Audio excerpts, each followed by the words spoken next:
Hey, what's up, guys? Houston here. Look, if you're struggling to rebuild your credit and the banks won't give you a chance, credit unions won't give you a chance because they won't give you an unsecured card, I'm going to show you some of the easiest places to get an unsecured card. Now, the first one we're going to be talking about is credit.ai. Now, here's the thing about it with credit.ai.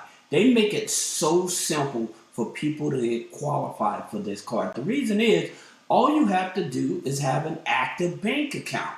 Okay? And so what they use is like systems like Plaid to be able to verify that you do have an active bank account and stuff with deposits in it and everything. Now, for those of you that are self-employed, many times we tend not to think that there are lenders to give us loans as well, but I got something for you in a separate video. But I wanted to just talk to you all about this here card. Once you get approved for this card, they give you a limit up to $1,500. Okay, so that's where they start at. Now, here's another card, and this is Prosper. Now, the interesting thing about Prosper, again, these are the type of AI cards, right? So they're pulling different data points to determine if you qualify. So it's not about the credit score. It's about usually the activity on the bank account, making sure that your address. Now, I'll tell you this. Many people may get disqualified for a credit card because the address on their application, credit card application, is not matching the address on their personal credit file. And the reason this happened because a lot of these companies are using AI. And so sometimes with the credit bureaus using AI as well, they end up picking up older addresses that you may have associated somewhere down the line. And so they make that your most relevant address instead of that actually being the address that's matching the application. Okay, so that's the reason why many of us, we apply for a credit card or something like that and we get denied, and we're like, wait a minute, I got a good credit score, at least enough credit to qualify, but why am I denied? So that's one of the reasons you may get denied. It's because of that address. Now, if you want to get your real credit report so you can match up those addresses, you can click the link in the description. That being said, going back to Prosper, and I hope I explained that. If I did, and I hope that's helpful, give me a thumbs up and a comment. But back to Prosper, as you can see here, they start you out anywhere from 500 up to 3,000. Okay? So they go from 500 up to 3,000. So if you have bad credit, worse credit, then you have a chance of $500. Now remember, like I said, these are all unsecured. So that's the reason that I'm showing you these here type of accounts. Now, here's one. This is Capital One. Now, here's the interesting thing about Capital One Platinum MasterCard, okay? Because you can do it, see if you're pre-approved. Here's one thing that I continue, even though it says fair credit. So a fair credit is basically a 580. But here's something else that most people don't know about Capital One. If you have a credit card with them that went bad and the charge-off is over a year, they usually will give you a second and third chance. So that's the reality of it. Now, here's something I want you all to know.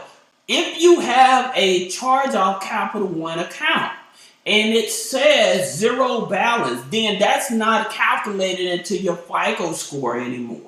Okay, so when you're trying to dispute with the credit bureau saying, hey, this shouldn't be on there, if it's charged up with a zero balance, that's not calculating in your credit. So you don't have to keep rolling your wheels on, spinning your wheels to try to get that off because it's not affecting your credit score. All right. That being said, like I said, this here is a Capital One Platinum card, and it's with a fair credit. And again, usually their limits on these type of cards may start you out about 300, 500. But here's the key to this, especially people trying to get credit limit increases. Always tell people, when you're going to Capital One, make sure if they give you a $300 credit limit, max that credit card out and make sure you pay it 2 to 3 days before the statement date.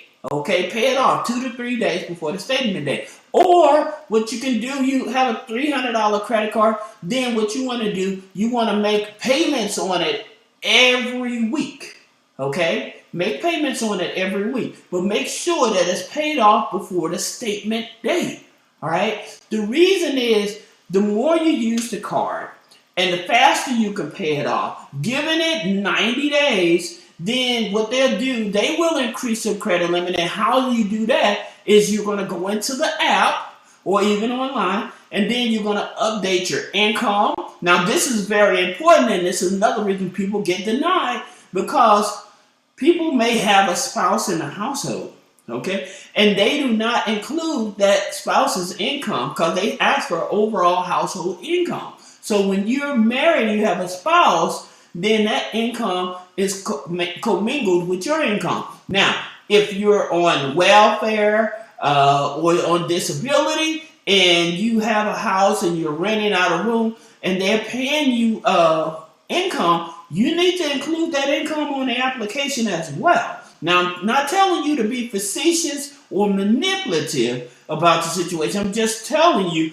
that if you have those extra incomes, then you need to put those extra incomes on the application. Now, one of the things about it with Capital One, like I said, they offer the pre-approval, which is great. Now, most of the time, they will pull from all 3 credit bureaus. However, you can, if you choose to, if you know that, hey, my Experian, TransUnion, Equifax, one of those have the worst credit score, what you could do is you can freeze one of those credit scores and they'll pull from the other 2 and you'll still get approved, okay?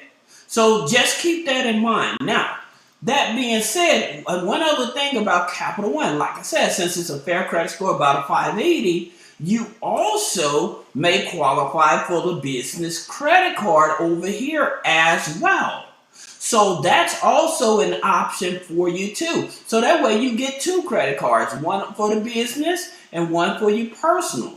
All right. Now, do you actually have to have a business?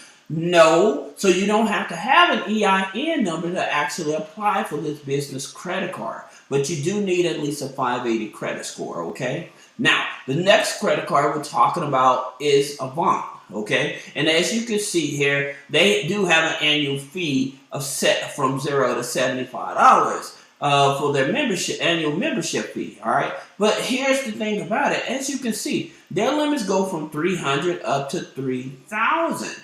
All right, now the reason I'm showing you these type of cards, again, these are more likely, with the exception of Capital One, these are more likely your fintech companies. So they're pulling in different data points in order to help you qualify. So if you have bad credit and stuff like that, and you need a credit card, an unsecured credit card at that, these are the type of credit cards you should be looking at to give you that boost. And you can apply for all of these credit cards at one time. So just say that you apply for all these credit cards at one time, you may end up raising yourself $5,000 to $10,000. Okay. So if you're needing money, and with some of these credit cards like this here, it will instantly allow you to start. Once you're approved, you can start using that credit card right away. All right. Now, here's another credit card, and this is Tomo. Now, with Tomo, they give you up to $10,000, okay? Now, again, you have to have an active bank account. Again, they use different data points. So even if you don't have a Social Security number or whatever, they still can help you qualify for this here card. Now, here's the thing about it with Tomo. The Tomo card is a charge card. It's not a revolving card.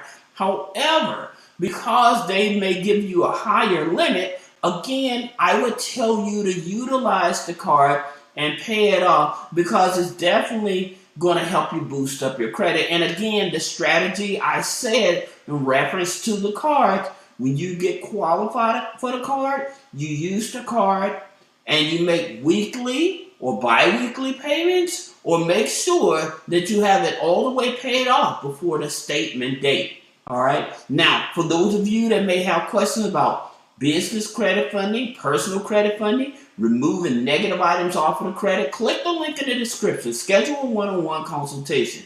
Thank you.